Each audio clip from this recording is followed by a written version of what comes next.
पूर्ण परमात्मने नमः। कबीर परमेश्वर संपूर्ण।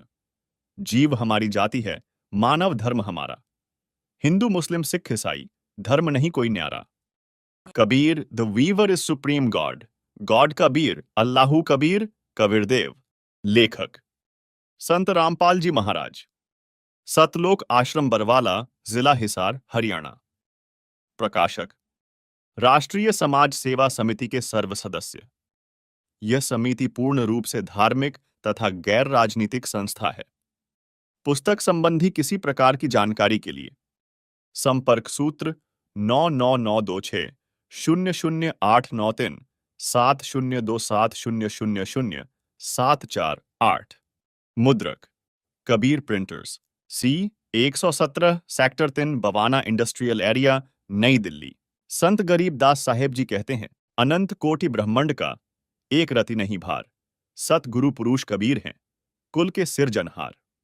हम सुल्तानी नानक तारे, दादू को उपदेश दिया, जाति जुलाहा भेद न पाया, काशी माही कबीर हुआ। जिन मोकू निज नाम दिया, सोई सतगुरु हमार, दादू दूसरा कोई नहीं, कबीर सिरजनहार।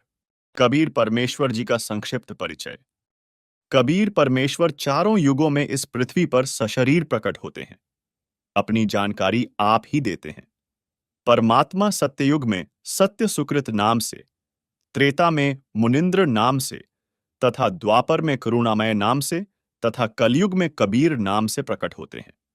स्वयं कबीर साहिब जी कहते हैं, सतयुग में सत सुकृत कह टेरा, त्रेता नाम मुनिंद्र मेरा, द्वापर में करुणामय कहाया, कलयुग नाम कबीर धराया। संत गरीब दास साहेब जी कहते हैं, सतगुरु पुरुष कबीर हैं, चारों युग प्रमाण, झूठे गुरुआ मर गए, हो गए भूत मसान।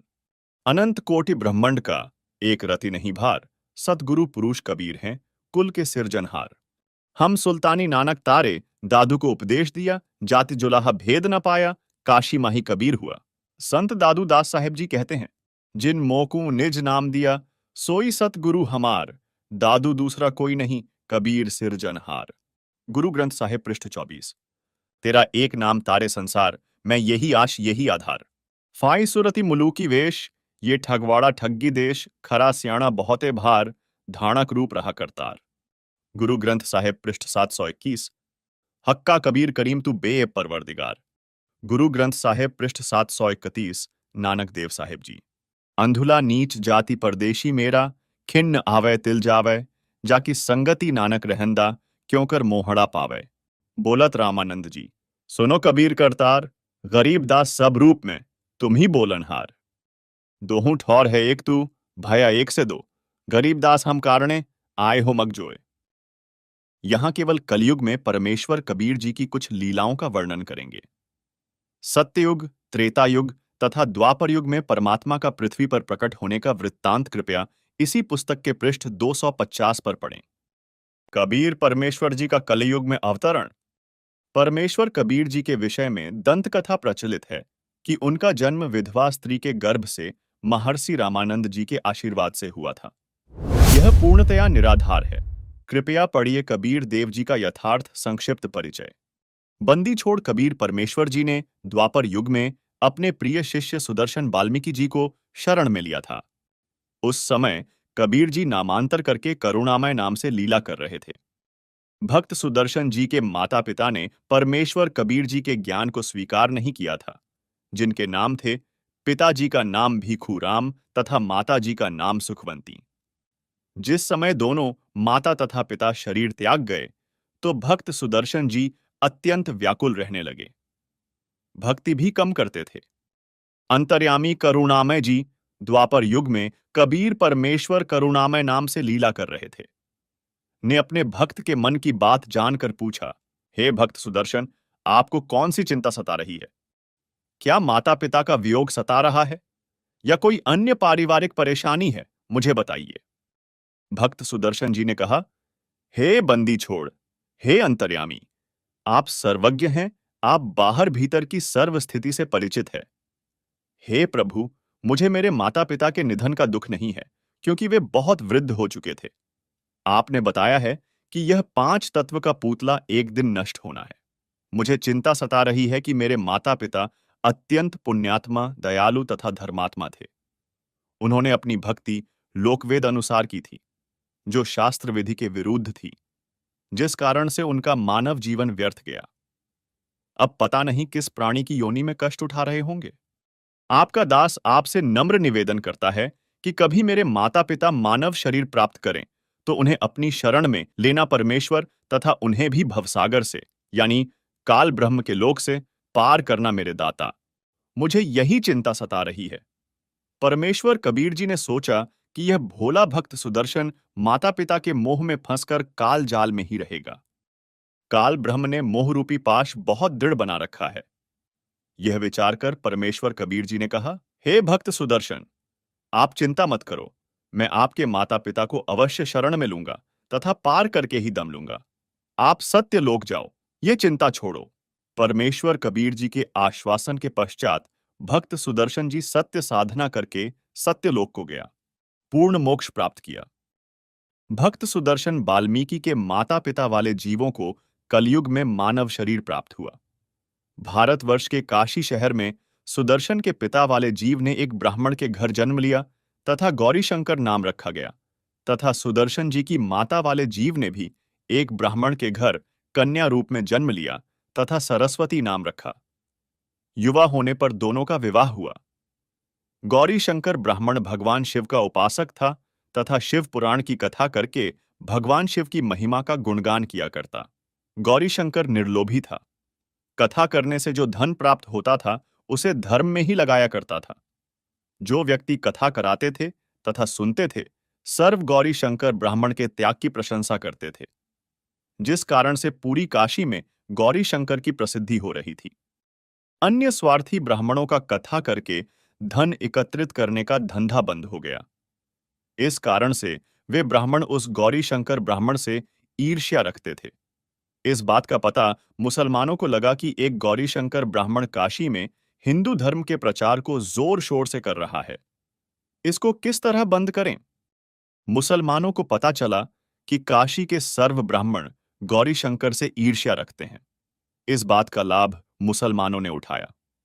गौरीशंकर व सरस्वती के घर के अंदर अपना पानी छिड़क दिया, अपना झूठा पानी उनके मुख पर लगा दिया, कपड़ों पर भी छिड़क दिया तथा आवाज लगा दी कि गौरीशंकर तथा सरस्वती मुसलमान बन गए हैं। पुरुष का नाम नूर अली उर्फ नीरू तथा स्त्री का नाम नियामत उर्फ नीमा रखा। अन्य स्वार्थी ब्राह्मणों को पता चला तो उनका दांव लग गया। उन्होंने तुरंत ही ब्राह्मणों की पंचायत बुलाई तथा फैसला कर दिया कि गौरीशंकर तथा सरस्वती मुसलमान बन गए हैं। अब इनका ब्राह्मण समाज से कोई नाता नहीं रहा। इनका गंगा में स्नान करने, मंदिर में जाने तथा हिंदू ग्रंथों को पढ़ने पर प्रतिबंध लगा दिया गया। गौरीशंकर यानी नीरू जी कुछ दिन तो बहुत परेशान रहे। जो कथा करके धन आता था उसी से घर का निर्वाह चलता था। उसके बंद होने से रोटी के भी लाले पड़ गए।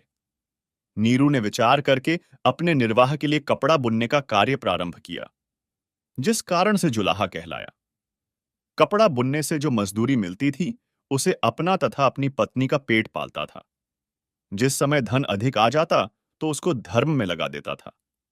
विवाह को कई वर्ष बीत गए थे। उनको कोई संतान नहीं हुई। दोनों पति पत्नी ने बच्चे होने के लिए बहुत अनुष्ठान किए। साधु संतों का आशीर्वाद भी लिया, परंतु कोई संतान नहीं हुई।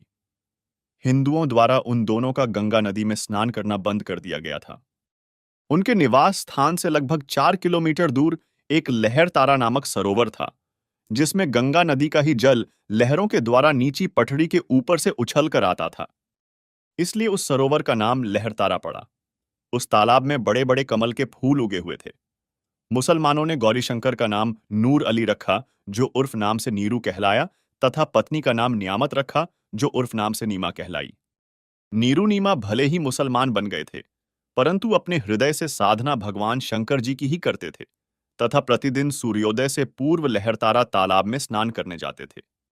ज्येष्ठ मास की शुक्ल पूर्णमासी विक्रमी संवत 1455 सन 1398 सोमवार को भी ब्रह्म मुहूर्त का समय सूर्योदय से लगभग 1.5 घंटा पहले होता है, में स्नान करने के लिए जा रहे थे।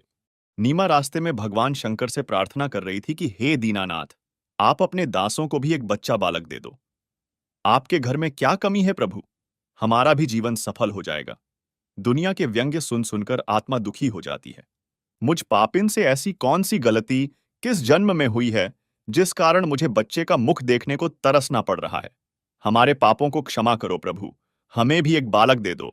यह कहकर नीमा फूट फूट कर रोने लगी। तब नीरू ने धैर्य दिलाते हुए कहा, हे नीमा, हमारे भाग्य में संतान नहीं है। यदि भाग्य में संतान होती तो प्रभु शिव अवश्य प्रदान कर देते। आप रो रो कर आंखें खराब कर लोगी। बालक भाग्य में है नहीं जो वृद्ध अवस्था में उंगली पकड़ लेता। आप मत रो, आपका बार बार रोना मेरे से देखा नहीं जाता। यह कहकर नीरू की आंखें भी भर आई। इसी तरह प्रभु की चर्चा व बालक प्राप्ति की याचना करते हुए उसी लहरतारा तालाब पर पहुंच गए। प्रथम नीमा ने प्रवेश किया, पश्चात नीरू ने स्नान करने को तालाब में प्रवेश किया। सुबह का अंधेरा शीघ्र ही उजाले में बदल जाता है। जिस समय नीमा ने स्नान किया था उस समय तक तो अंधेरा था। जब कपड़े बदलकर पुनः तालाब पर उस कपड़े को धोने के लिए गई जिसे पहनकर स्नान किया था, उस समय नीरू तालाब में प्रवेश करके घोते लगा लगाकर मल मल कर स्नान कर रहा था। नीमा की दृष्टि एक कमल के फूल पर पड़ी जिस पर कोई वस्तु हिल रही थी। प्रथम नीमा ने जाना कोई सर्प है जो कमल के फूल पर बैठा अपने फन को उठाकर हिला रहा है। उसने सोचा, कहीं यह सर्प मेरे पति को न डस ले। नीमा ने उसको ध्यानपूर्वक देखा। वह सर्प नहीं है, कोई बालक था जिसने एक पैर अपने मुख में ले रखा था तथा दूसरे को हिला रहा था। परमेश्वर कबीर जी का शिशु रूप में लहरतारा तालाब में अवतरण। नीमा ने अपने पति से ऊंची आवाज में कहा, देखिए जी, एक छोटा बच्चा कमल के फूल पर लेटा है, वह जल में डूब न जाए। नीरू स्नान करते करते उसकी ओर न देखकर बोला, नीमा, बच्चों की चाह ने तुझे पागल बना दिया है। अब तुझे जल में भी बच्चे दिखाई देने लगे हैं। नीमा ने अधिक तेज आवाज में कहा, मैं सच कह रही हूं। देखो, सचमुच एक बच्चा कमल के फूल पर, वह रहा, देखो, देखो। नीमा की आवाज में परिवर्तन व अधिक कसक देखकर नीरू ने उस ओर देखा जिस ओर नीमा हाथ से संकेत कर रही थी। कमल के फूल पर नवजात शिशु को देखकर नीरू ने आव देखा न ताव झपट कर कमल के फूल सहित बच्चा उठाकर अपनी पत्नी को दे दिया। नीमा ने परमेश्वर कबीर जी को सीने से लगाया, मुख चूमा, पुत्रवत प्यार किया। जिस परमेश्वर की खोज में ऋषि मुनियों ने जीवन भर शास्त्र विधि विरुद्ध साधना की उन्हें नहीं मिला, वही परमेश्वर भक्तमती नीमा की गोद में खेल रहा था। जिस शांतिदायक परमेश्वर को आनंद की प्राप्ति के लिए प्राप्त करने की इच्छा से साधना की जाती है, वही परमेश्वर नीमा के हाथों में सीने से लगा हुआ था। परमेश्वर कबीर जी का नीरू नीमा को शिशु रूप में प्राप्त होना। उस समय जो शीतलता व आनंद का अनुभव भक्तमती नीमा को हो रहा होगा, उसकी कल्पना ही की जा सकती है। नीरू स्नान करके जल से बाहर आया। नीरू ने सोचा, यदि हम इस बच्चे को नगर में ले जाएंगे तो शहरवासी हम पर शक करेंगे, सोचेंगे कि ये किसी के बच्चे को चुराकर लाए हैं। कहीं हमें नगर से निकाल दें। इस डर से नीरू ने अपनी पत्नी से कहा, नीमा, इस बच्चे को यहीं छोड़ दे, इसी में अपना हित है। नीमा बोली, हे पतिदेव, यह भगवान शंकर का दिया खिलौना है। इस बच्चे ने पता नहीं मुझ पर क्या जादू कर दिया है कि मेरा मन इस बच्चे के वश हो गया है। मैं इस बच्चे को नहीं त्याग सकती। नीरू ने नीमा को अपने मन की बात से अवगत कराया। बताया कि यह बच्चा नगरवासी हमसे छीन लेंगे, पूछेंगे कहां से लाए हो। हम कहेंगे लहरतारा तालाब में कमल के फूल पर मिला है। हमारी बात पर कोई भी विश्वास नहीं करेगा। हो सकता है वे हमें नगर से भी निकाल दें। तब नीमा ने कहा, मैं इस बालक के साथ देश निकाला भी स्वीकार कर लूंगी, परंतु इस बच्चे को नहीं त्याग सकती। मैं अपनी मृत्यु को भी स्वीकार कर लूंगी, परंतु इस बच्चे से भिन्न नहीं रह सकूंगी।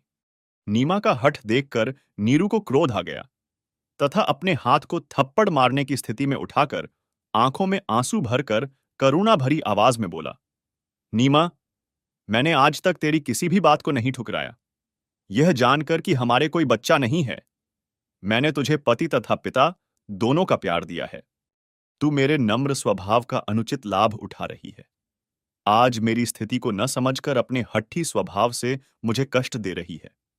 विवाहित जीवन में नीरू ने प्रथम बार अपनी पत्नी की ओर थप्पड़ मारने के लिए हाथ उठाया था तथा कहा कि या तो इस बच्चे को यहीं रख दे, वरना आज मैं तेरी बहुत पिटाई करूंगा। उसी समय नीमा के सीने से चिपके बालक रूपधारी परमेश्वर बोले, हे नीरू, आप मुझे अपने घर ले चलो। आप पर कोई आपत्ति नहीं आएगी। मैं सतलोक से चलकर तुम्हारे हित के लिए यहां आया हूं। नवजात शिशु के मुख से उपरोक्त वचन सुनकर नीरू यानी नूर अली डर गया। कहीं यह कोई देव या पितर या कोई सिद्ध पुरुष न हो और मुझे श्राप न दे दे। इस डर से नीरू कुछ नहीं बोला, घर की ओर चल पड़ा। पीछे पीछे उसकी पत्नी परमेश्वर को प्यार करती हुई चल पड़ी। उपरोक्त घटना का प्रत्यक्ष दृष्टा। प्रतिदिन की तरह ज्येष्ठ मास की पूर्णमासी विक्रमी संवत 1455 1398 ईस्वी सोमवार को एक अष्टानंद नामक ऋषि, जो स्वामी रामानंद ऋषि जी के शिष्य थे, काशी शहर से बाहर बने लहरतारा तालाब के स्वच्छ जल में स्नान करने के लिए गए। ब्रह्म मुहूर्त का समय था। ब्रह्म मुहूर्त का समय सूर्योदय से लगभग 1.5 घंटा पूर्व का होता है। ऋषि अष्टानंद जी ने लहरतारा तालाब में स्नान किया। वे प्रतिदिन वहीं बैठकर कुछ समय अपनी पाठ पूजा किया करते थे। ऋषि अष्टानंद जी ध्यान मग्न होने की चेष्टा कर ही रहे थे। उसी समय उन्होंने देखा कि आकाश से एक प्रकाश पुंज नीचे की ओर आता दिखाई दिया। वह इतना तेज प्रकाश था, उसे ऋषि जी की चरम दृष्टि सहन नहीं कर सकी। जिस प्रकार आंखें सूर्य की रोशनी को सहन नहीं कर पाती, सूर्य के प्रकाश को देखने के पश्चात आंखें बंद करने पर सूर्य का आकार दिखाई देता है, उसमें प्रकाश अधिक नहीं होता। इसी प्रकार प्रथम बार परमेश्वर के प्रकाश को देखने से ऋषि जी की आंखें बंद हो गई। बंद आंखों में शिशु को देखकर फिर से आंखें खोली। ऋषि अष्टानंद जी ने देखा कि वह प्रकाश लहर तारा तालाब पर उतर गया, जिससे पूरा सरोवर प्रकाशमान हो गया तथा देखते ही देखते वह प्रकाश जलाशय के एक कोने में सिमट गया। ऋषि अष्टानंद जी ने सोचा, यह कैसा दृश्य मैंने देखा? यह मेरी भक्ति की उपलब्धि है या मेरा दृष्टि दोष है? इसके विषय में गुरुदेव स्वामी रामानंद जी से पूछूंगा। यह विचार करके ऋषि अष्टानंद जी अपनी शेष साधना को छोड़कर अपने पूज्य गुरुदेव के पास गए।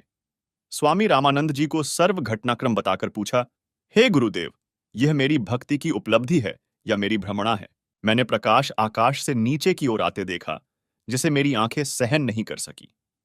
आंखें बंद हुई तो नवजात शिशु दिखाई दिया। पुनः आंखें खोली तो उस प्रकाश से पूरा जलाशय ही जगमगा गया। पश्चात वह प्रकाश उस तालाब के एक कोने में सिमट गया। मैं आपसे कारण जानने की इच्छा से अपनी साधना बीच में ही छोड़कर आया हूं। कृपया मेरी शंका का समाधान कीजिए। ऋषि रामानंद स्वामी जी ने अपने शिष्य अष्टानंद से कहा, हे ब्राह्मण, यह न तो तेरी भक्ति की उपलब्धि है, न आपका दृष्टि दोष ही है। इस प्रकार की घटनाएं उस समय होती हैं जिस समय ऊपर के लोकों से कोई देव पृथ्वी पर अवतार धारण करने के लिए आते हैं। वह किसी स्त्री के गर्भ में निवास करता है, फिर बालक रूप धारण करके नर लीला करके अपना अपेक्षित कार्य पूर्ण करता है। कोई देव ऊपर के लोकों से आया है, वह काशी नगर में किसी के घर जन्म लेकर अपना प्रारब्ध पूरा करेगा। उपरोक्त वचनों द्वारा ऋषि रामानंद स्वामी जी ने अपने शिष्य अष्टानंद की शंका का समाधान किया। उन ऋषियों की यही धारणा रही है कि सर्व अवतार गण माता के गर्भ से ही जन्म लेते हैं। बालक को लेकर नीरू तथा नीमा अपने घर जुलाहा मोहल्ला यानी कॉलोनी में आए। जिस भी नर व नारी ने नवजात शिशु रूप में परमेश्वर कबीर जी को देखा, वह देखता ही रह गया। परमेश्वर का शरीर अति सुंदर था। आंख जैसे कमल फूल हो, घुंघराले बाल, लंबे हाथ, लंबी लंबी अंगुलियां, शरीर से मानो नूर झलक रहा हो। जैसे अंग्रेज गोरे होते हैं, इनसे भी अधिक गोरा शरीर परमेश्वर का था। अंग्रेज सफेद होते हैं, परमेश्वर कबीर जी का उनसे भी अधिक सफेद वर्ण का शरीर था। पूरी काशी नगरी में ऐसा अद्भुत बालक नहीं था। जो भी देखता वहीं अन्य को बताता कि नूर अली को एक बालक तालाब पर मिला है, आज ही उत्पन्न हुआ शिशु है। डर के मारे लोक लाज के कारण किसी विधवा ने डाला होगा।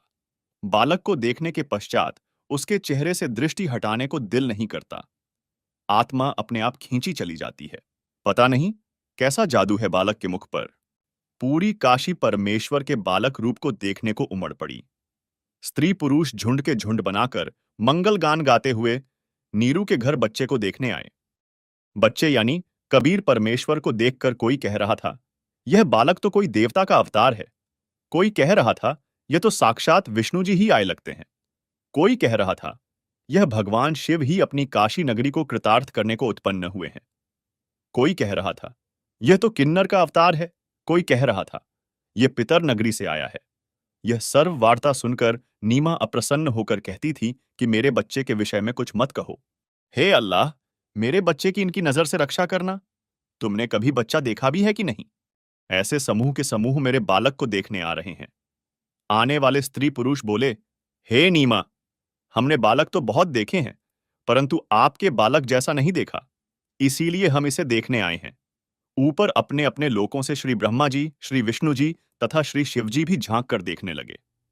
काशी के वासियों के मुख से अपने में से यानी श्री ब्रह्मा, श्री विष्णु तथा शिव में से एक यह बालक होने की बात सुनकर बोले कि यह बालक तो किसी अन्य लोक से आया है। इसके मूल स्थान से हम भी अपरिचित हैं, परंतु बहुत शक्ति युक्त कोई सिद्ध पुरुष होगा। शिशु कबीर परमेश्वर का नामांकन। नीरू यानी नूर अली तथा नीमा पहले हिंदू ब्राह्मण ब्राह्मणी थे। इस कारण लालचवश ब्राह्मण लड़के का नाम रखने आए। उसी समय काजी मुसलमान अपनी पुस्तक कुरान शरीफ को लेकर लड़के का नाम रखने के लिए आ गए। उस समय दिल्ली में मुगल बादशाहों का शासन था, जो पूरे भारतवर्ष पर शासन करते थे, जिस कारण हिंदू समाज मुसलमानों से दबता था। काजियों ने कहा, लड़के का नामकरण हम मुसलमान विधि से करेंगे, अब ये मुसलमान हो चुके हैं। यह कहकर काजियों में मुख्य काजी ने कुरान शरीफ पुस्तक को कहीं से खोला। उस पृष्ठ पर प्रथम पंक्ति में प्रथम नाम कबीरन लिखा था। काजियों ने सोचा कबीर नाम का अर्थ बड़ा होता है। इस छोटे जाति, जुलाहे अर्थात धाणक, के बालक का नाम कबीर रखना शोभा नहीं देगा। यह तो उच्च घरानों के बच्चों के नाम रखने योग्य है। शिशु रूपधारी परमेश्वर काजियों के मन के दोष को जानते थे। काजियों ने पुनः पवित्र कुरान शरीफ को नाम रखने के उद्देश्य से खोला। उन दोनों पृष्ठों पर कबीर कबीर कबीर अक्षर लिखे थे, अन्य अक्षर नहीं था। काजियों ने फिर कुरान शरीफ को खोला। उन पृष्ठों पर भी कबीर कबीर कबीर अक्षर ही लिखा था। काजियों ने पूरी कुरान का निरीक्षण किया तो उनके द्वारा लाई गई कुरान शरीफ में सर्व अक्षर कबीर कबीर कबीर कबीर हो गए। काजी बोले, इस बालक ने कोई जादू मंत्र करके हमारी कुरान शरीफ को ही बदल डाला। तब कबीर परमेश्वर शिशु रूप में बोले, हे काशी के काजियों, मैं कबीर अल्लाह अर्थात अल्लाहु अकबर हूं। मेरा नाम कबीर ही रखो। काजियों ने अपने साथ लाई कुरान को वहीं पटक दिया तथा चले गए। बोले, इस बच्चे में कोई प्रेत आत्मा बोल रही है। शिशु कबीर देव द्वारा कवारी गाय का दूध पीना।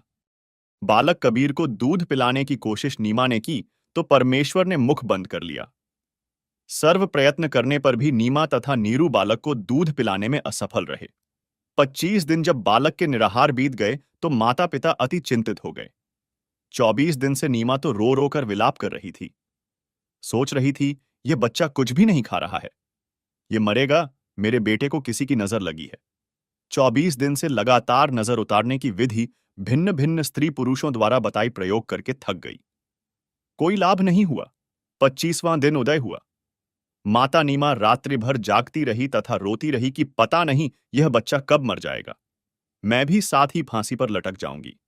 मैं इस बच्चे के बिना जीवित नहीं रह सकती। बालक कबीर का शरीर पूर्ण रूप से स्वस्थ था तथा ऐसे लग रहा था जैसे बच्चा प्रतिदिन 1 किलोग्राम यानी 1 सेर दूध पीता हो।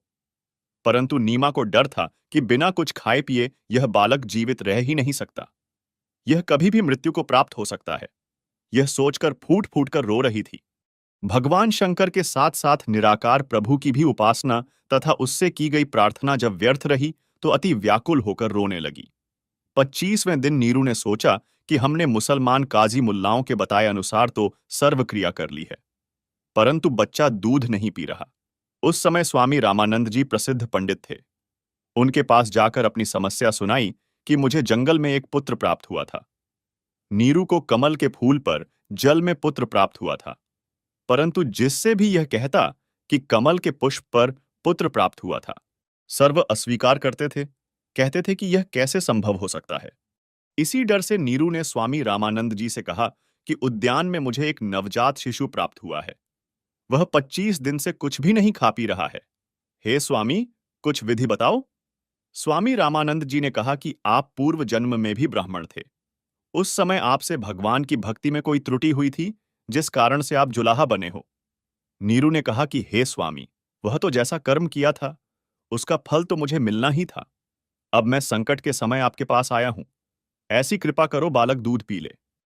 स्वामी रामानंद जी ने कहा कि एक कवारी गाय यानी बछिया ले आना जिसको बैल ने छुआ न हो, उसको अपने बालक के पास खड़ा कर देना। वह कवारी गाय दूध देगी, उस दूध को बालक पी लेगा। नीरू ने मन ही मन में सोचा कि स्वामी जी ने मेरे साथ मजाक किया है। कवारी गाय कैसे दूध दे सकती है? वह दुखी मन से वापस आकर अपनी झोपड़ी में बैठकर रोने लगा। भगवान शिव एक साधु का रूप बनाकर नीरू की झोपड़ी के सामने आ खड़े हुए तथा नीमा से रोने का कारण जानना चाहा। नीमा रोती रही, हिचकियां लेती रही। साधु रूप में खड़े भगवान शिव जी के अति आग्रह करने पर नीमा रोती रोती कहने लगी, हे महात्मा, मेरे दुख से परिचित होकर आप भी दुखी हो जाओगे। साधु वेशधारी शिव भगवान बोले, हे माई, कहते हैं अपने मन का दुख दूसरे के समक्ष कहने से मन हल्का हो जाता है। हो सकता है आपके कष्ट को निवारण करने की विधि भी प्राप्त हो जाए। आंखों में आंसू, जिह्वा लड़खड़ाते हुए, गहरे सांस लेते हुए नीमा ने बताया, हे विप्र जी, हम निसंतान थे। 25 दिन पूर्व हम दोनों प्रतिदिन की तरह काशी में लहरतारा तालाब पर स्नान करने गए थे। उस दिन ज्येष्ठ मास की पूर्णमासी की सुबह थी। रास्ते में मैंने अपने इष्ट भगवान शंकर से पुत्र प्राप्ति की हृदय से प्रार्थना की थी। मेरी पुकार सुनकर दीनदयाल भगवान शंकर जी ने उसी दिन एक बालक लहरतारा तालाब में कमल के फूल पर हमें दिया। बच्चे को प्राप्त करके हमारे हर्ष का कोई ठिकाना नहीं रहा। ये हर्ष अधिक समय तक नहीं रहा। इस बच्चे ने दूध नहीं पिया। सर्व प्रयत्न करके हम थक चुके हैं। आज इस बच्चे को 25वां दिन है, कुछ भी आहार नहीं किया है। यह बालक मरेगा। इसके साथ ही मैं आत्महत्या करूंगी। मैं इसकी मृत्यु की प्रतीक्षा कर रही हूं। सारी रात्रि बैठकर तथा रो रो व्यतीत की है। मैं भगवान शंकर से प्रार्थना कर रही हूं कि हे भगवान, इससे अच्छा तो यह बालक ना देते। अब इस बच्चे में इतनी ममता हो गई है कि मैं इसके बिना जीवित नहीं रह सकूंगी। नीमा के मुख से सर्वकथा सुनकर साधु रूपधारी भगवान शंकर ने कहा, आपका बालक मुझे दिखाइए। नीमा ने बालक को पालने से उठाकर महात्मा जी के समक्ष प्रस्तुत किया। नीमा ने बालक को साधु के चरणों में डालना चाहा कि बच्चे के जीवन की रक्षा हो सके। बालक पृथ्वी पर न गिरकर ऊपर उठ गया और साधु वेशधारी शिव के सिर के समानांतर हवा में ठहर गया। नीमा ने सोचा कि यह चमत्कार इस साधु ने किया है। मेरे बच्चे को हवा में स्थिर कर दिया। साधु ने अपनी बाहें फैलाकर बच्चे को लेना चाहा। उसी समय बालक स्वयं साधु रूपधारी शिव के हाथों में आ गया। दोनों प्रभुओं की आपस में दृष्टि मिली। भगवान शंकर जी ने शिशु रूप कबीर जी को अपने हाथों में ग्रहण किया तथा मस्तिष्क की रेखाएं व हस्त रेखाएं देखकर बोले, नीमा, आपके बेटे की लंबी आयु है, यह मरने वाला नहीं है। देख कितना स्वस्थ है, कमल जैसा चेहरा खिला है। नीमा ने कहा, हे महात्मा, बनावटी सांत्वना से मुझे संतोष होने वाला नहीं है। बच्चा दूध पिएगा तो मुझे सुख की सांस आएगी। 25 दिन के बालक का रूप धारण किए परमेश्वर कबीर जी ने भगवान शिव जी से कहा, हे भगवान, आप इन्हें कहो एक कवारी गाय लाएं। आप उस कवारी गाय पर अपना आशीर्वाद भरा हस्त रखना, वह दूध देना प्रारंभ कर देगी। मैं उस कवारी गाय का दूध पीऊंगा। वह गाय आजीवन बिना ब्याए अर्थात कवारी रहकर ही दूध दिया करेगी। उस दूध से मेरी परवरिश होगी। परमेश्वर कबीर जी तथा भगवान शंकर यानी शिव जी की 7 बार चर्चा हुई। शिव जी ने नीमा से कहा, आपका पति कहां है? नीमा ने अपने पति को पुकारा। वह भीगी आंखों से उपस्थित हुआ तथा साधु को प्रणाम किया। साधु रूप में शिव ने कहा, नीरू, आप एक कवारी गाय लाओ, वह दूध देगी। उस दूध को यह बालक पिएगा। नीरू कवारी गाय ले आया तथा साथ में कुम्हार के घर से एक ताजा छोटा घड़ा यानी 4 किलोग्राम क्षमता का मिट्टी का पात्र भी ले आया। परमेश्वर कबीर जी के आदेशानुसार साधु रूपधारी शिव जी ने उस कवारी गाय की पीठ पर हाथ मारा जैसे थपकी लगाते हैं। गौ माता के थन लंबे लंबे हो गए तथा थनों से दूध की धार बह चली। नीरू को पहले ही वह पात्र थनों के नीचे रखने का आदेश दे रखा था। दूध का पात्र भरते ही थनों से दूध निकलना बंद हो गया। वह दूध शिशु रूपधारी कबीर परमेश्वर जी ने पिया। नीरू नीमा ने साधु रूपधारी भगवान शिव के चरण लिए तथा कहा, आप तो साक्षात भगवान शिव के रूप हो। आपको भगवान शिव ने ही हमारी पुकार सुनकर भेजा है। हम निर्धन व्यक्ति आपको क्या दक्षिणा दे सकते हैं? हे विप्र, 24 दिनों से हमने कोई कपड़ा भी नहीं बुना है। साधु रूपधारी भगवान शंकर बोले, साधु भूखा भाव का, धन का भूखा नहीं। जो है भूखा धन का, वह तो साधु नहीं। यह कहकर विप्र रूपधारी शिवजी वहां से चले गए।